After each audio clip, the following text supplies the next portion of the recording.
70 के दशक की मशहूर एक्ट्रेस जीनत अमान का फिल्मी करियर जितना सफल रहा, निजी जिंदगी में उन्होंने उतनी ही परेशानियां झेली। जीनत अमान जो है 70 के दशक की बहुत ही ग्लैमरस एक्ट्रेस हुआ करती थी। अमिताभ बच्चन के साथ उन्होंने बहुत सारी सुपरहिट फिल्मों में काम किया। उस दौर के सभी बड़े एक्टर्स के साथ उन्होंने काम किया और कई फिल्में की और उनकी कई फिल्मों को बहुत ज़्यादा सराहा भी गया। लेकिन जीनत अमान की छवि जो है बॉलीवुड में एक ग्लैमर डॉल की रही। उनके आने से कहीं ना कहीं 70 के दशक में हीरोइन की जो परिभाषा है वो बदल गई थी। हीरोइन जो है बेहद बिंदास, मॉडर्न और आधुनिक होने लगी थी। जीनत अमान ने जो है उनको बॉलीवुड में लॉन्च किया था देवानंद ने। देवानंद की फिल्म हरे रामा हरे कृष्णा से उनको जो है पहचान मिली थी। जीनत अमान के पिता का नाम था अमानुल्लाह खां और वो एक स्क्रीन प्ले राइटर थे। उनकी माँ जो है मराठी ब्राह्मण परिवार से थी और जीनत अमान जब बहुत छोटी थी तो उनके माता पिता का तलाक हो गया। जब वो 13 साल की हुई तब उनके पिता का निधन हो गया था और जीनत अमान ने जो है अपनी पढ़ाई लिखाई विदेश से की। लॉस एंजलिस से उन्होंने ग्रेजुएशन करने की कोशिश की थी, लेकिन वो उनका पूरा नहीं हुआ और उसके बाद जो है उन्होंने जो है ब्यूटी पेजेंट्स में हिस्सा लेना शुरू कर दिया और वो मिस एशिया पैसिफिक भी चुनी गई थी। इसके बाद उनके लिए बॉलीवुड के दरवाजे खुल गए और वो जो है फिल्मों में काम करने लगी। फिल्मी करियर उनका शानदार रहा, इसमें कोई शक नहीं, लेकिन निजी लाइफ में उन्होंने बहुत सारी परेशानियां झेली।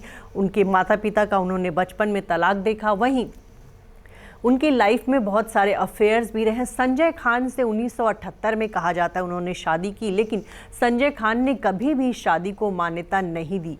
करीब 1 साल तक दोनों मैरिड रहे। उसी दौरान जीनत अमान की लाइफ में कुछ ऐसा हुआ जिससे उनकी एक आंख हमेशा के लिए ख़राब हो गई। कहा जाता है कि संजय खान ने उनको जो है एक होटल में मिलने के लिए बुलाया था और वहाँ जब वो गई मिलने तो दोनों के बीच किसी बात पर बहस हुई और फिर उसके बाद संजय खान ने जो है उन पर कुर्सियों से उनकी पिटाई कर दी। वहाँ रखी एक कुर्सी उठाकर उन्होंने जो है जीनत अमान के ऊपर फेंक दिया और उस हादसे के बाद जीनत अमान करीब 1 महीने तक अस्पताल में भर्ती रही। शुरू में तो ऐसा माना गया कि उन्होंने ऐसा कहा है कि उनको जो है संजय खान ने उनकी पिटाई की, लेकिन बाद के दिन में वो इस बातों से मुकर गई। उन्होंने कहा कि नहीं, ऐसा कुछ भी नहीं हुआ। इस हादसे के बाद जीनत अमान की मुलाकात जो है मजहर खान से हुई। फिल्म शान के सेट पर इन दोनों की मुलाकात हुई और इसके बाद जीनत अमान ने संजय खान को भुलाकर वो मजहर खान के प्यार में पड़ गई। कई सालों तक दोनों का अफेयर रहा और 1985 में जीनत अमान ने मजहर खान से शादी कर ली। मजहर खान से शादी भी जीनत अमान के लिए बहुत अच्छा नहीं रहा। कहीं ना कहीं उनके पति चाहते थे कि जीनत अमान अपना फिल्मी करियर छोड़ दे और घर पर रहे। इसी दौरान उनके 2 बेटे भी हुए और मजहर खान चाहते थे कि जीनत जो है बिल्कुल घर में बच्चों की परवरिश करे, वो फिल्मों में काम करना बंद कर दे और इस बात को लेकर जो है पति पत्नी में तकरार होने लगी। जीनत अमान ने सिमी गरेवाल के शो में अपनी शादी का जो है जिक्र किया था। उन्होंने कहा था कि 12 साल की शादी में वो कभी भी खुश नहीं रही। उन्होंने जो है अब इस शादी को बचाए रखने की बहुत कोशिश की, लेकिन कहीं ना कहीं उनको ऐसा लगा कि मजहर खान एक अच्छे पति साबित नहीं हुए। बाद के दिनों में जीनत अमान ने मजहर खान से तलाक ले लिया और उनसे अलग रहने लगी। वहीं जीनत अमान के ससुराल वालों ने उन पर जुल्म कम नहीं ढाए। जब मजहर खान जो है किडनी की बीमारी से पीड़ित हो गए थे और जब उनका निधन हुआ तो जीनत अमान को उनकी अंतिम यात्रा तक में शामिल नहीं होने दिया गया।